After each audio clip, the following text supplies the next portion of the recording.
Comment réparer une fuite d'air dans un objet gonflable? Notez 2, 8, 11 votes. Qu'il s'agisse d'un pneu de vélo, d'un matelas, d'un ballon ou d'une poupée, la technique pour réparer une fuite dans un objet gonflable est la même. Voici comment s'y prendre. Vérifiez qu'il y ait bien une fuite. Tout d'abord, sachez que nul objet gonflable n'est capable de retenir l'air indéfiniment. Ainsi, si vous n'avez pas utilisé l'objet depuis longtemps, il est normal que vous le trouviez dégonflé. Cela ne veut pas forcément dire qu'il y a une fuite. Pour commencer, vérifiez donc qu'il y ait bien une fuite, gonflez votre objet au maximum et laissez-le reposer pendant 24 heures. Attention toutefois à ne pas surgonfler une poupée gonflable pour éviter un craquement des coutures. Si, au bout de 24 heures, l'objet n'est toujours pas dégonflé, c'est sans doute qu'il n'y a en fait pas de fuite. Sinon, à vos bassines, voici comment trouver la fuite.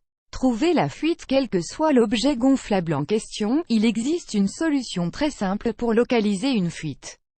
Remplissez une bassine d'eau. La bassine doit être assez grande pour contenir la totalité de l'objet. S'il s'agit d'un matelas gonflable de place, il peut être judicieux d'utiliser une baignoire. Gonflez l'objet, au moins à moitié, puis introduisez-le en totalité dans l'eau.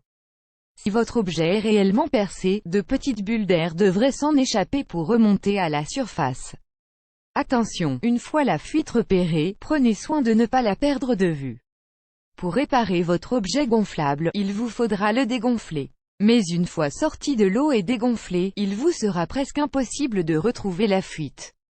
Alors avant d'immerger votre objet, munissez-vous d'un marqueur et une fois la fuite repérée, posez votre doigt dessus, sortez l'objet de l'eau, séchez la surface autour de la fuite et entourez cette dernière à l'aide du marqueur.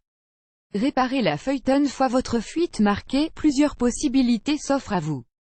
Si vous ne désirez qu'une réparation provisoire, il vous suffira d'appliquer un bout de scotch adhésif à l'endroit où se trouve la fuite. La longévité de cette solution dépendra de la qualité de l'adhésif choisi. Pour une technique plus résistante, la solution de simplicité est d'utiliser un kit de réparation, tel que les rustines pour pneus de vélo.